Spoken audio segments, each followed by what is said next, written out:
Hoje nós vamos falar sobre a redenção, e se você quiser acompanhar, eu acabei de enviar no grupo da igreja o slide que vai ser projetado aqui, o slide da mensagem para os irmãos acompanharem, se assim o quiserem. Então eu gostaria de convidar você a abrir comigo. Primeiro, o texto que nós vamos partir da nossa reflexão, é um texto bem conhecido, que é Filipenses capítulo 2, nós vamos ler a partir do versículo 6, carta de Paulo aos Filipenses, capítulo 2, do versículo 6 em diante, nós vamos ler até o verso 11, Filipenses 2, do 6 ao 11,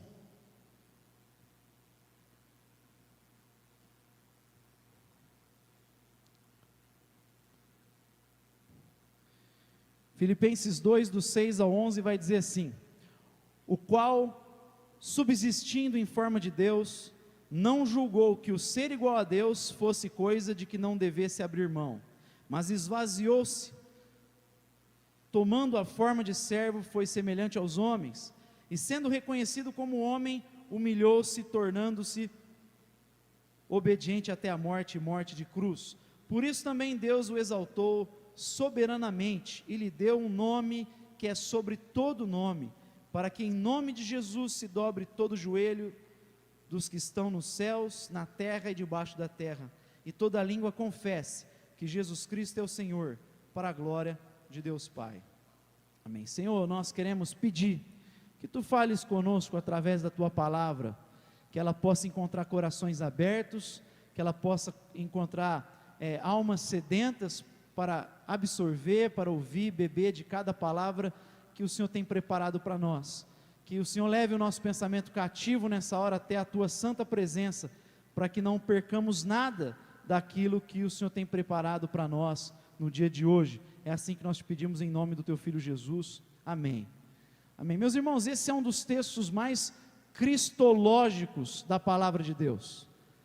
É um dos textos que mais enfatiza a pessoa e a obra de Jesus Cristo, e Paulo faz isso utilizando um cântico, um hino conhecido da igreja primitiva, porque dos versos 6 a 11, esse aqui provavelmente é quase unânime dos estudiosos, que se tratava de um hino que era entoado na igreja primitiva. E aí Paulo, como de praxis do seu ministério, ele usa eventualmente hinos para corrigir a conduta da igreja, seja ela uma conduta teológica, doutrinária, seja uma conduta de comportamento, moral. Aqui Paulo ele está corrigindo um problema comportamental da igreja da Macedônia, e para isso ele utiliza um hino, um cântico. É curioso, porque isso é pedagógico demais, porque o cântico a gente memoriza. Nós cantamos daqui a pouco cânticos antigos, existem décadas que esses cânticos foram escritos, há décadas eles foram elaborados, e mesmo assim, nós podemos ficar muitas vezes 10 anos sem cantá-los, mas quando nós começamos a cantar a primeira frase, automaticamente ele vai chegando à mente, ao coração, vai trazendo também muitas boas memórias da nossa vida na igreja, porque a música mexe com o ser humano, a música mexe com a nossa alma, e Paulo então pega uma ferramenta que mexe com a alma, com o afeto, com a mente, e usa para reforçar o ensino. A gente memoriza muito fácil através da música, e Paulo então faz isso para deixar fixo na mente dos filipenses a verdade sobre Cristo Jesus. Então ele é muito pedagógico nesse sentido, e vale aqui ressaltar que os cânticos entoados pela igreja primitiva são muito diferentes de alguns dos cânticos que são cantados aí pela igreja de Jesus no Brasil. Muitas vezes a gente troca essa ênfase de Paulo, que é totalmente cristocêntrica, Jesus é o centro da nossa vida, Ele é o único digno de adoração, e hoje a gente vê muitos cânticos que exaltam a pessoa do cristão, exaltam o homem, ao invés de exaltar o próprio Cristo, o próprio Deus. E aqui vale levantar isso sempre que a gente se depara com esses cânticos. Eu faço questão de repetir, porque é muito importante o papel da música, do louvor, da adoração na vida da igreja. Paulo fala: edifiquem-se uns aos outros, edificando-vos uns aos outros, através do que? De hinos, de cânticos espirituais, com louvor, com adoração. Isso faz parte. A gente se corrige e se ensina, e a gente se adverte através também dos cânticos. E aí Paulo está então usando isso, um texto cristológico, um texto, um cântico, para reforçar um ensino ali. Tamanha necessidade que nós precisamos ter de quem é Cristo Jesus. Se Jesus é a ponte entre a humanidade e Deus, se nós tivermos uma visão de Jesus deturpada, o nosso evangelho está comprometido, a nossa vida está comprometida. Então Paulo ele trata isso de maneira muito séria.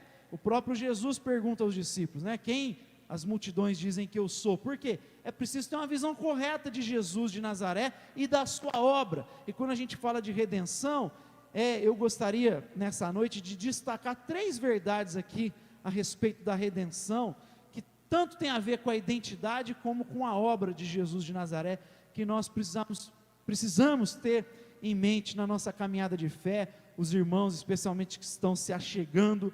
A primeira verdade importante, quando a gente fala de Jesus e da sua obra, e que Paulo relata nesse texto que nós lemos, é sobre a encarnação de Deus. Jesus é o verbo que se fez carne, Jesus é o próprio Deus que se fez homem. Quando nós olhamos para Jesus, nós vemos um ser único no universo, das próprias pessoas da Trindade, é um ser único, porque ele é totalmente divino, e ele ao mesmo tempo é totalmente humano. Ele é plenamente divino e plenamente humano, ele é 100% homem, ele é 100% Deus.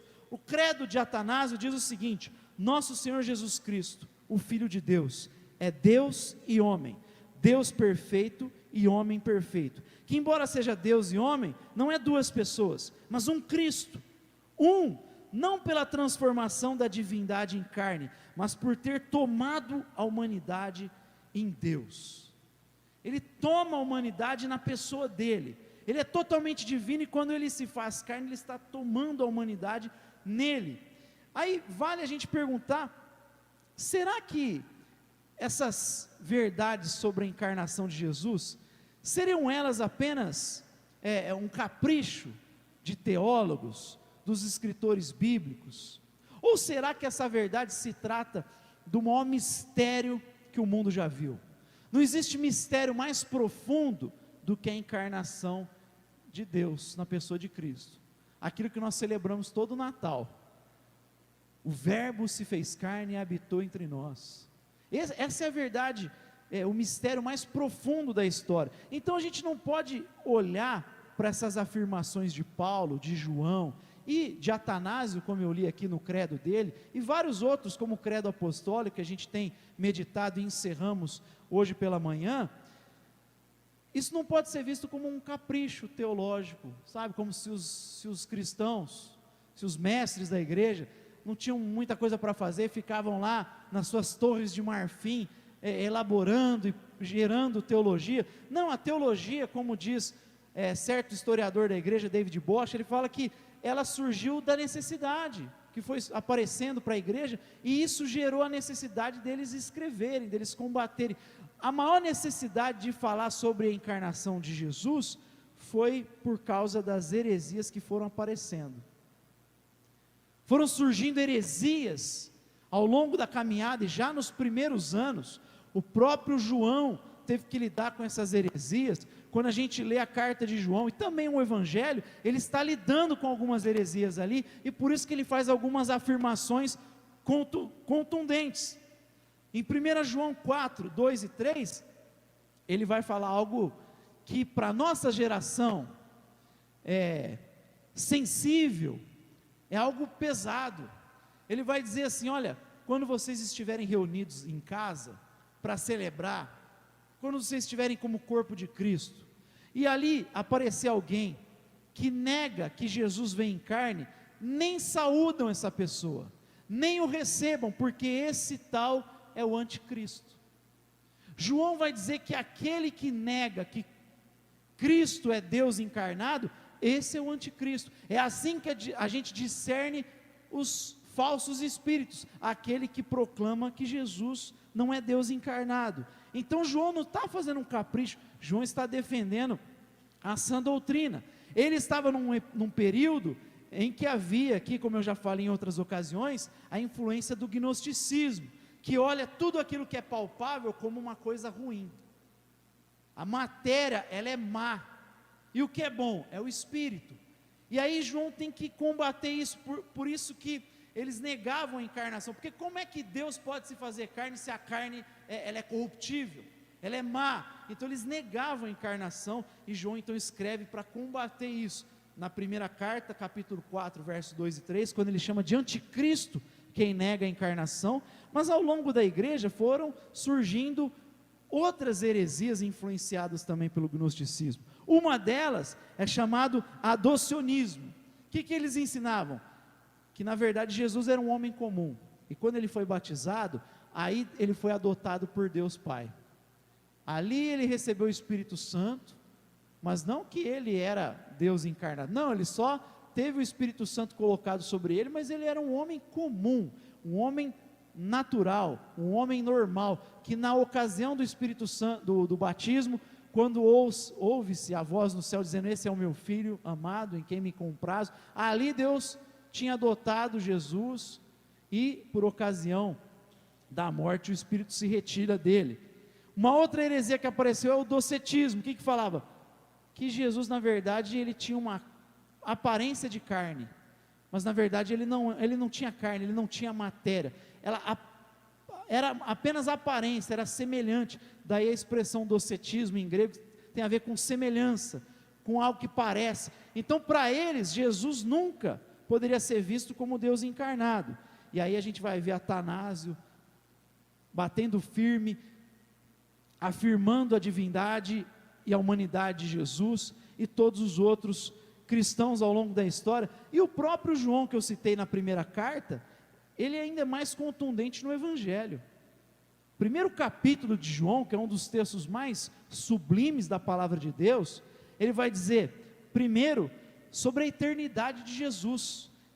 No princípio era o verbo, capítulo 1, versículo 1, ele vai falar também sobre a personalidade de Jesus e a sua relação com Deus, e o verbo estava com Deus, ou seja, ele tinha uma relação com Deus, ele era uma pessoa. Então ele está falando da personalidade de Jesus. Ele ainda vai falar no versículo 1 sobre a divindade, o verbo era Deus, no princípio era o verbo, ele é eterno, o verbo estava com Deus, ele é uma pessoa que se relaciona com a outra da trindade, com as outras pessoas, e ele era Deus, ele era divino, e o verbo era Deus. E ele continua no versículo 2, tudo foi criado por ele, ou seja, não houve um período em que Jesus foi criado, como ensina, por exemplo, os testemunhos de Jeová. Jesus não foi criado, Jesus é eterno, ele pertence a uma classe diferente de nós, da criação, das coisas criadas. Ele é eterno, tudo foi criado por ele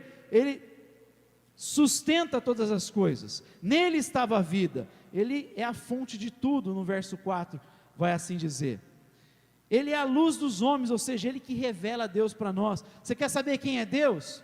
É olhar para Jesus de Nazaré, e ele vai dizer no final, no versículo 14, e o verbo se fez carne, ou seja, Jesus Cristo é Deus encarnado. Como eu falei, esse é o maior mistério da vida, a encarnação de Deus na pessoa de Jesus. Agora eu falei aqui, fiz várias citações aqui, falei de heresias, e parece um assunto meio teológico, e você pode se perguntar aí no seu coração, qual a importância da gente ficar batendo o martelo e enfatizar que Jesus é Deus e Jesus é homem?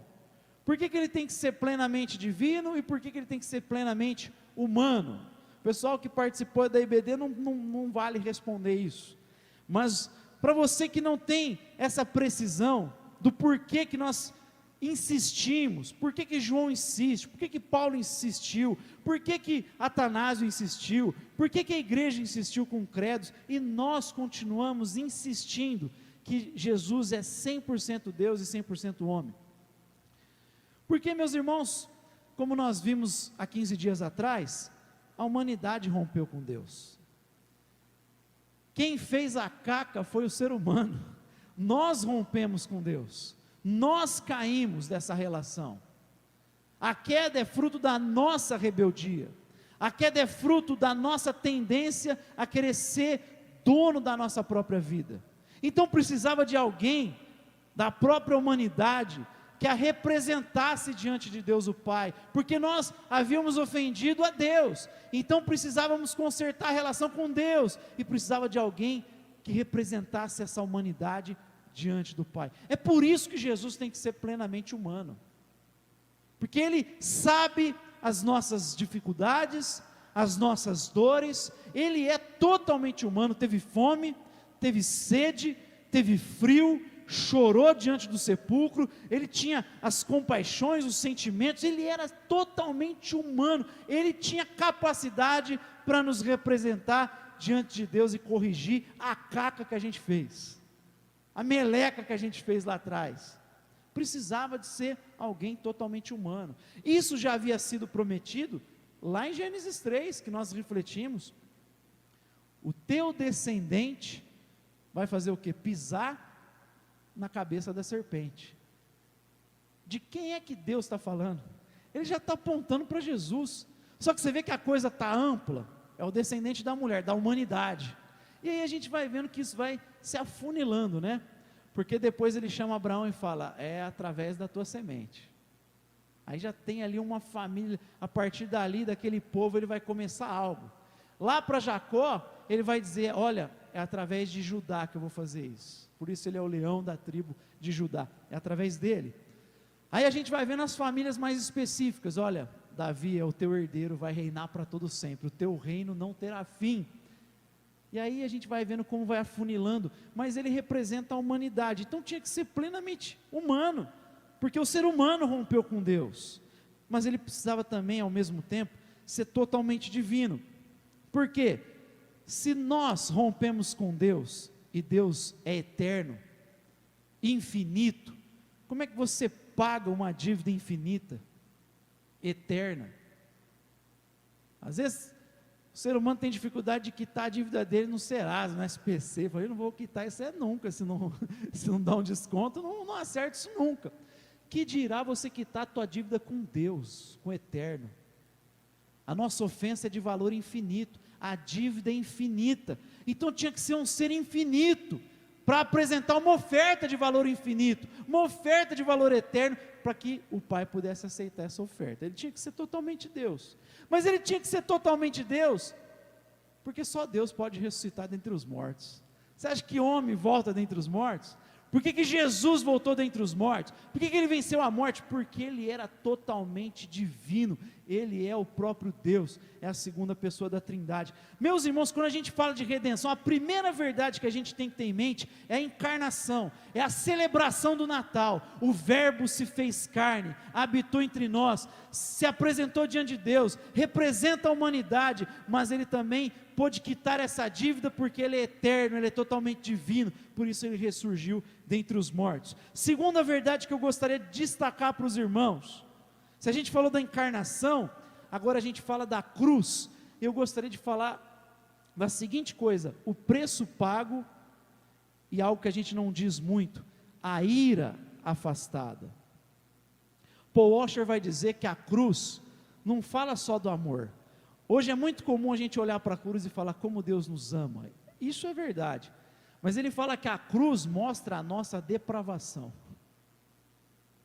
a cruz mostra como nós somos perversos, a cruz mostra como nós somos terríveis, como nós somos maldosos, como nós somos malignos, como nós somos abomináveis, depravados totalmente. Por quê? Porque Deus precisou morrer por causa do nosso pecado, Deus precisou morrer por causa da nossa ofensa. O nosso pecado, ele despertou a ira de Deus. Hoje não fala disso, não se fala disso nos púlpitos muitas vezes, não todas as igrejas, mas tem muita igreja que não fala da ira de Deus. Por que que Cristo morreu? Porque Deus estava irado por causa do nosso pecado. O nosso pecado, ele ofendeu a Deus, ele ficou irado por causa do nosso pecado. A ira dele se levanta, se acendeu sobre o nosso pecado. Então havia necessidade ali de algo ser feito para afastar a ira de Deus. Nós estávamos debaixo da ira de Deus. Alguma coisa precisava ser feita para essa ira ser afastada. o preço pago para a ira ir embora e a gente não ficar mais nessa situação de juízo.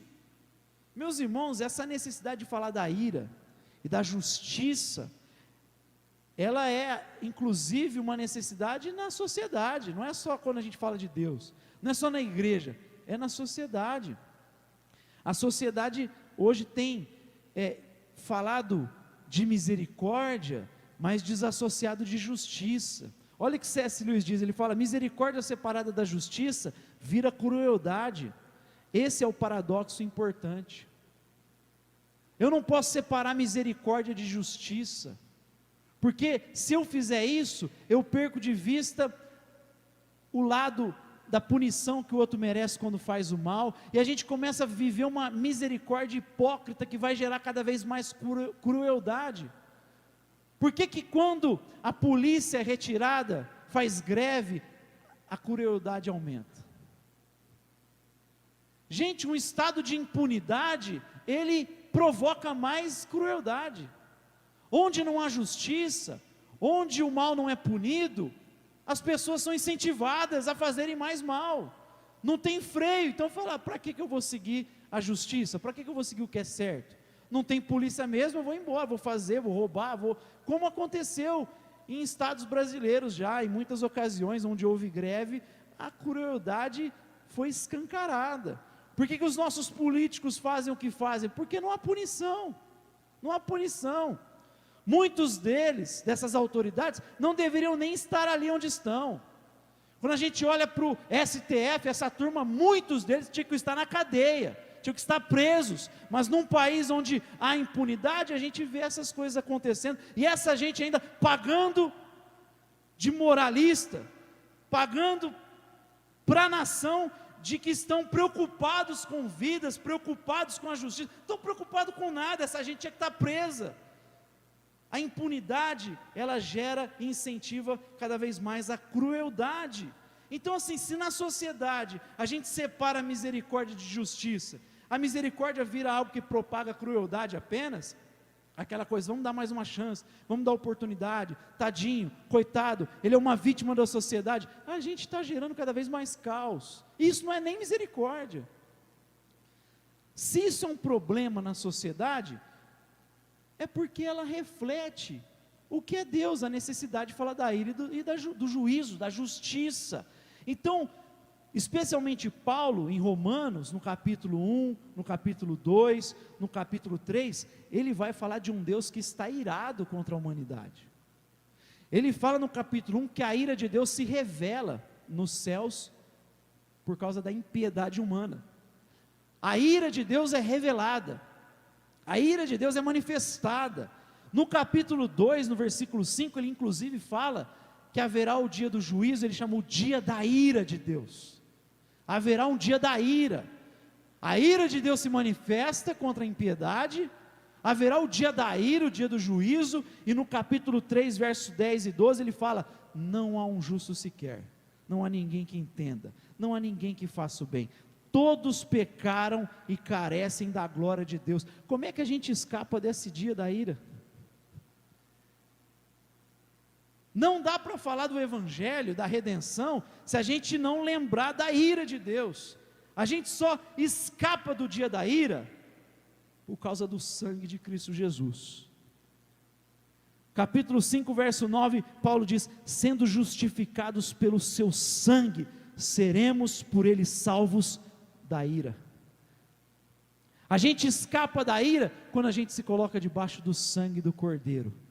A gente escapa da ira de Deus, que a gente havia ofendido, quando a gente fala: eu não tenho nenhum bem em mim, eu pequei, eu careço da glória e da graça, e aí eu me refugio da graça de Cristo Jesus, eu me coloco debaixo da justiça dele, para que a hora que o Pai olhar para mim, ele veja apenas a justiça do Filho, ele fala: você já está justificado, imediatamente. Quando eu creio no que Cristo fez, quando eu me apoio na obediência de Jesus, na justiça de Jesus, a Bíblia fala: imediatamente, é mais rápido que em miojo, é instantâneo, você passa a ser justificado aos olhos do Pai, porque Ele olha, e Ele não vê você apoiado na tua obediência, não, eu vou tentar conquistar a minha salvação, Eu vou obedecer para que eu possa ser salvo. Eu vou fazer tudo certinho para que Deus me aprove. Não, você não consegue fazer isso. Ninguém consegue cumprir a lei de Deus. Mas quando você fala, eu não sou capaz, mas Cristo foi capaz. Ele morreu por mim. Ele foi obediente até a morte, e morte de cruz. E por isso o Pai o exaltou. E por causa disso eu vou me colocar debaixo da justiça dele. Nessa hora, Yuri, a Bíblia fala que a gente se une a Jesus. Aí sabe o que ele faz? Ele pega o teu pecado e o meu pecado e fala, deixa que eu assumo isso aí. Você não consegue, deixa que eu faço. Aí ele pega, você não está unido a ele? Virou um com ele. Ele pegou o teu pecado, pegou o meu pecado, ele fala, eu vou te emprestar minha justiça agora, se cobre dela. A Bíblia não fala de novas vestes, ele fala, toma essa veste de justiça, essa veste de santidade. Aí ele coloca uma roupa toda limpa em você, e aí o pai que a gente estava com medo, falou, vai chegar o dia da ira. E aí o pai olha e vê as vestes do filho e fala, você é justificado, já é justo. Quando a gente coloca a nossa fé na obediência de Jesus, imediatamente nós nos tornamos justos. Temos a redenção, no capítulo 3, 24 e 25, temos a redenção, nós somos comprados, nós somos libertos, a qual Deus propôs para propiciação pela fé no sangue do Filho. O que é propiciação? Senão o sacrifício que afasta a ira, pela expiação dos pecados, é o cancelar da nossa culpa, é isso que é propiciação, o sacrifício feito que afastou a ira. Então a ira de Deus já está afastada de você, que se colocou debaixo de Cristo Jesus. O preço foi pago, a ira foi afastada, mas nós estávamos debaixo dessa ira. Quando você prega o evangelho para alguém, você precisa falar isso. O ser humano sem Cristo está debaixo da ira. A ira de Deus já está se manifestando, por isso ele entregou os homens aos seus próprios apetites, é isso que fala Romanos 1. Aí ele vai falar, haverá o dia do juízo, que é o dia da ira, e todo mundo está no barco, a não ser que você confie na justiça de Cristo, só assim você escapa dessa ira, como o texto que eu li há pouco aqui, de Romanos, no próprio capítulo, no capítulo 5, verso 9, sendo justificados pelo seu sangue, seremos por ele salvos da ira. Redenção é falar da encarnação e da ira que foi afastada pelo preço pago na cruz do Calvário. E a terceira verdade que eu gostaria de destacar aqui, é a ressurreição, porque a ressurreição, que é o que a gente celebra na Páscoa especialmente, a morte e a ressurreição, é vitória certa. Não é novidade que o símbolo do cristianismo é a cruz, mas poderia ser o sepulcro vazio. É a vitória, a morte não o deteve. 1 Coríntios 15, 17 fala assim, se Cristo não ressuscitou, inútil é a fé que vocês têm, e ainda estão em seus pecados. Inútil é a fé de vocês estão presos nos seus pecados, se Cristo não tiver ressuscitado. Agora, se Cristo ressuscitou, nós estamos livres dos nossos pecados, é a certeza que nós estamos libertos do nosso pecado. Por quê? Porque é a certeza que a oferta foi aceitável, foi aceita pelo Pai. Como é que a gente sabe que a oferta foi aceita? Porque Cristo ressuscitou. Se ele não tivesse ressuscitado, aparecido para os discípulos, a gente não poderia saber que a oferta foi aceita. Cristo ressurge dentre os mortos para mostrar, olha, eu venci, a oferta foi aceita, você está livre dos seus pecados, você está liberto dos seus pecados, você está livre da ira, é para dar certeza da vitória. A ressurreição dá certeza da vitória, mas também ela dá certeza que a gente conta com esse poder hoje, para viver hoje. Paulo escrevendo para os Efésios, ele diz assim, o mesmo poder que trouxe Jesus dentre os mortos, é o poder que Deus deu para a igreja. Já imaginou isso, Yuri? O poder que trouxe Jesus, 3 dias morto, trouxe ele de volta dos mortos, é o poder que Deus colocou sobre você, sobre o Bruno, sobre eu, sobre cada um de nós, sobre cada um dos irmãos que estão escutando. O mesmo poder que trouxe ele de volta dos mortos, atua em nós.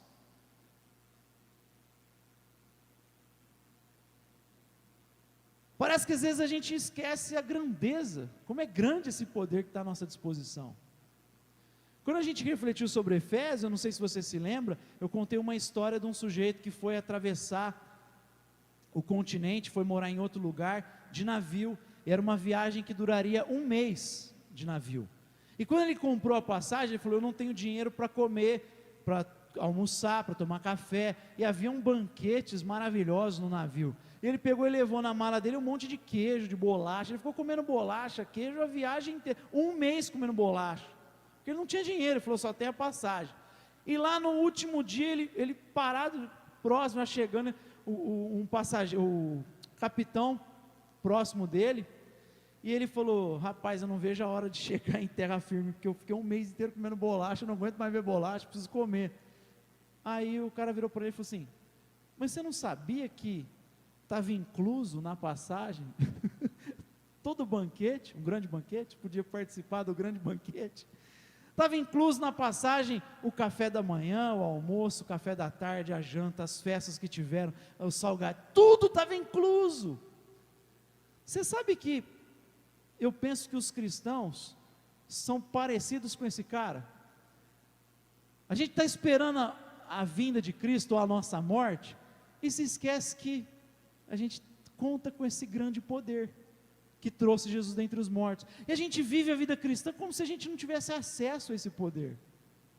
A gente recebeu Jesus, a gente entregou a vida a Ele, mas a gente parece que não vive uma vida além. A gente pode ser santo, a gente pode impactar o mundo, porque tem um poder que foi colocado à nossa disposição. Não seja como esse sujeito que viajou, não fica comendo bolacha não, irmão. Não tem uma dieta de bolacha, você tem acesso ao poder que trouxe Jesus dentre os mortos. Eu queria destacar algo rapidinho aqui sobre a ressurreição, especialmente para os nossos irmãos jovens que estão na universidade. Muitas vezes se levantam argumentos contra a ressurreição e contra o cristianismo. Tem muita gente hoje nas universidades que quer colocar a fé cristã em xeque, e às vezes a própria igreja absorve esse tipo de ensino. Então muita gente nega a ressurreição, nega a vida de Jesus, fala: não é possível que ele foi Deus, Jesus não existiu. E aí quando a gente vai olhar para os documentos históricos, meus irmãos, a gente não tinha que ter constrangimento nenhum para falar da fé, porque nós temos muito mais razões para crer em Jesus do que qualquer outro. Quem nega Jesus se coloca assim, numa situação bem complicada, porque ele vai ter que negar outros personagens históricos. Um exemplo disso é quando, eu falei aqui dos que negam, né?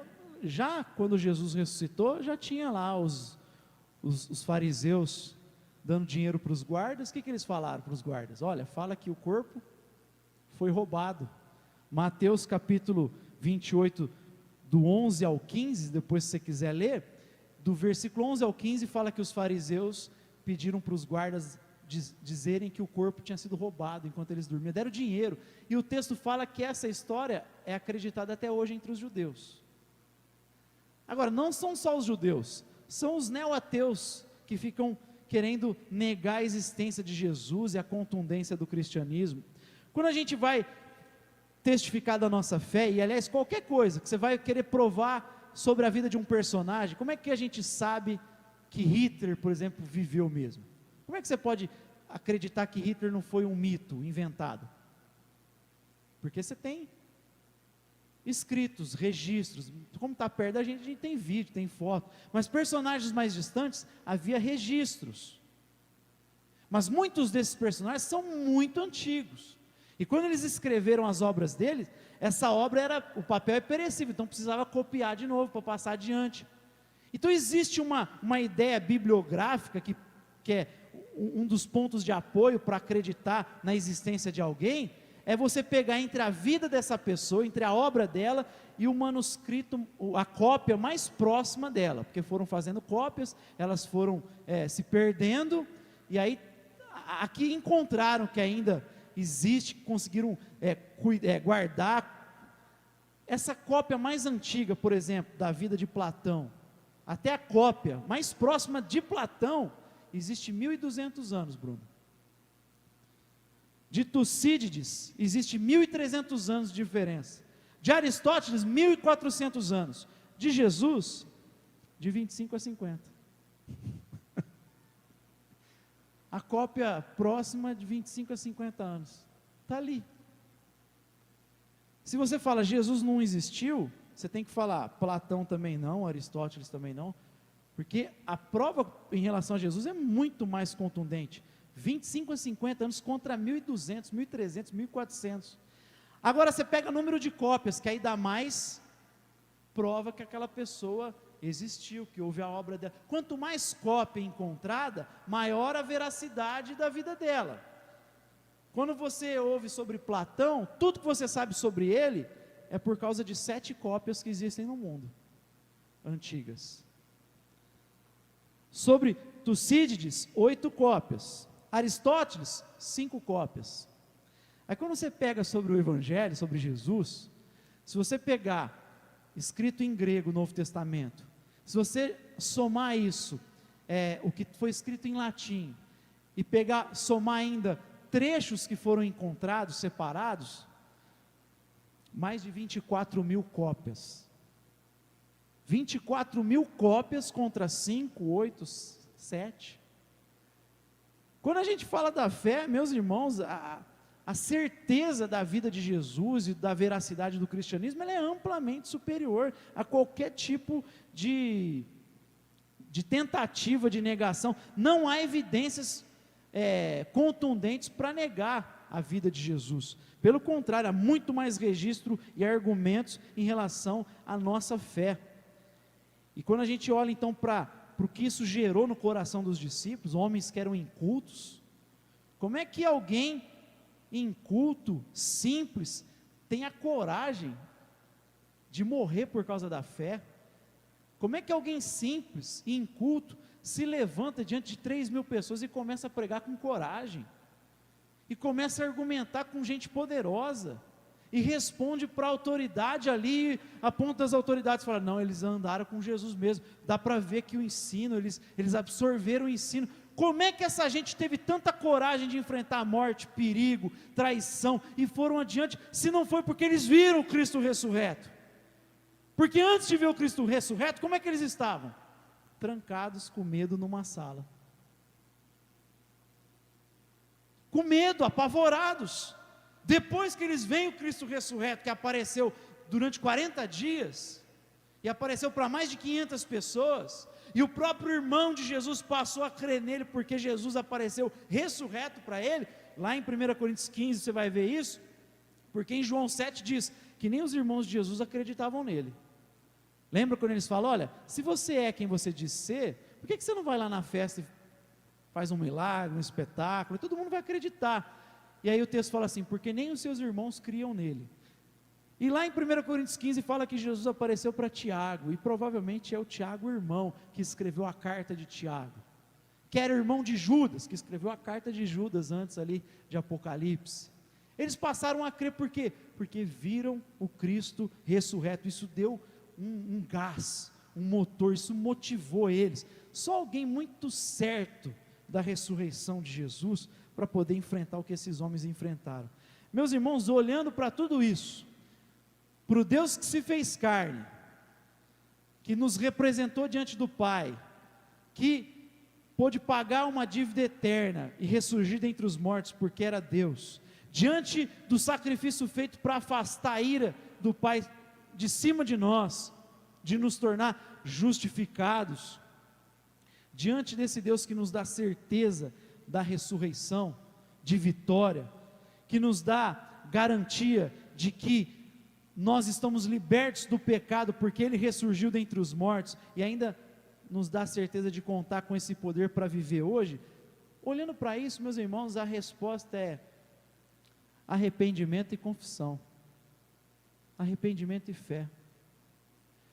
É olhar para esse imenso amor de Cristo Jesus, para a crueldade do Calvário, e pensar, Ele fez isso por causa de mim, por causa do meu pecado.